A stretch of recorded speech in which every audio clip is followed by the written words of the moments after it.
In the Southlands, Adar rallies his orcs, telling them that this is the night that they'll claim the region, and he leads them to the watchtower of Astirith. Upon entering, they find the whole place deserted, but Adar knows that Arondir is around. Just then, he shows himself, shooting down orcs before causing the tower to collapse on the orcs. As Arondir makes his escape, he traps the orcs inside the tower, causing many of their deaths. The villagers who are watching cheer, but Bronwyn soon urges them to head quickly back to Tirharad. On the ship, Isildur wakes up early, and after attending the horses, he meets Galadriel, who guesses he must have wanted to get a glimpse of Middle-earth. When she asks about his position, he answers with shame that he's merely a stable sweep, revealing that he actually just wanted to get away from the island and find the real Numenor, which Galadriel assures him exists, even if it's only in his heart. She realizes he's Elendil's son, and soon Isildur sees Middle-earth. Elendil then interrupts, and when Galadriel asks what happened to Isildur's mother, he answers that she drowned. Later, Elendil informs the queen that it'll take a day for them to reach land before they can ride east toward the Southlands. In Tirharad, Arondir tries to break the sword hilt, but to no avail, so he decides to hide it instead, not even letting Bronwyn know its hiding place. As the villagers are preparing for the coming battle that night, Arondir tells them they have the advantage, but they need to let the enemy come close before they attack. Bronwyn announces that those who can't fight will stay in the tavern during the battle, and later, she tells Theo that she wants him inside the tavern too, assigning him to protect the weak. After Bronwyn comforts her son, she and Arondir have a tender moment, promising each other that they and Theo will survive, before sharing a kiss. When darkness comes, they wait and eventually see the enemy arrive. As the invaders search through the houses, Bronwyn struggles to set off one of her traps. When an orc approaches, she kills it, before taking its torch to set a cart on fire. The battle then starts, and while Arondir shoots enemy after enemy, they're too many. With the dark creatures making their way to the tavern, the villagers emerge and attack. Meanwhile, Arondir falls from the roof, and encounters a large orc that he has a hard time fighting against. He manages to pierce its eye with a blade, but gets pinned down and is nearly stabbed.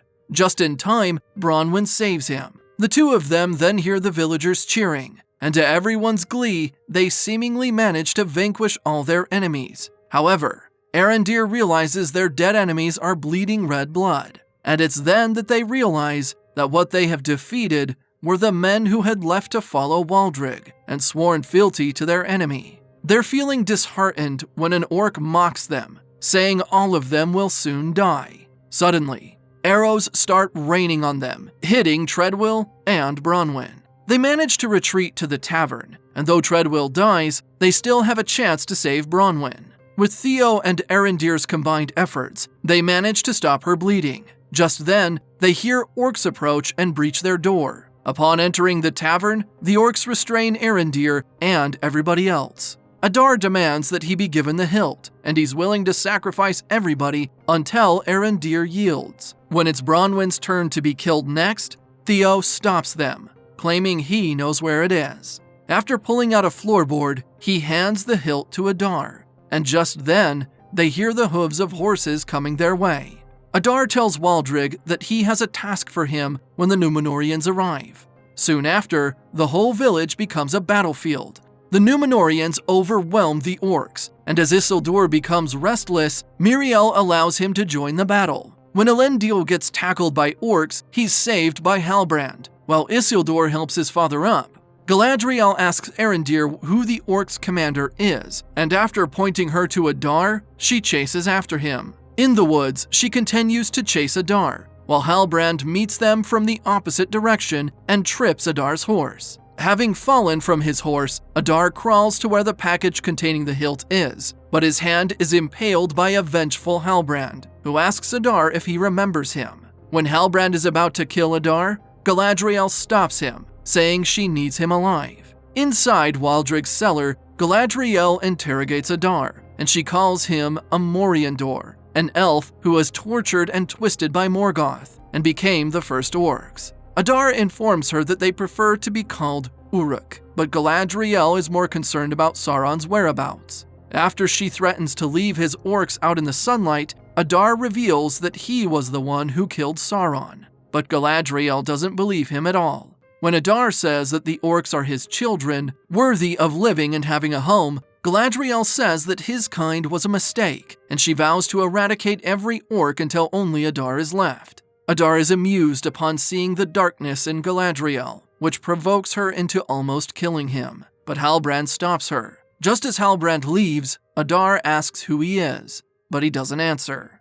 By a stream, Galadriel thanks Halbrand for pulling her back, and she advises him to be free from whatever Adar did to him, and the sins he's committed before. Later, as the Numenoreans and the villagers celebrate, Bronwyn thanks Miriel for saving them. The Queen Regent introduces her to Halbrand, and upon seeing his crest, Bronwyn realizes he's the king they were waiting for. Miriel calls him the true king of the Southlands, much to the Southlanders' delight. Meanwhile, Galadriel hands Arondir the package that Adar was escaping with, and he approaches Theo, comforting him by saying he would have done what he did. Theo confesses that apart from shame, he's also felt powerful with the hilt in his hands. Arondir advises him to get rid of the hilt and gives the package to him, suggesting that he give it to the Numenoreans to toss it in the sea on their way home. However, when Theo opens the package, he only finds a small axe within it. Elsewhere, Waldrig inserts the hilt into a stone table, causing the water of a dam to escape to the areas below. Suddenly, in Tirharad, water sprouts from the ground, disrupting the celebration and filling the trenches that the orcs and their slaves had dug.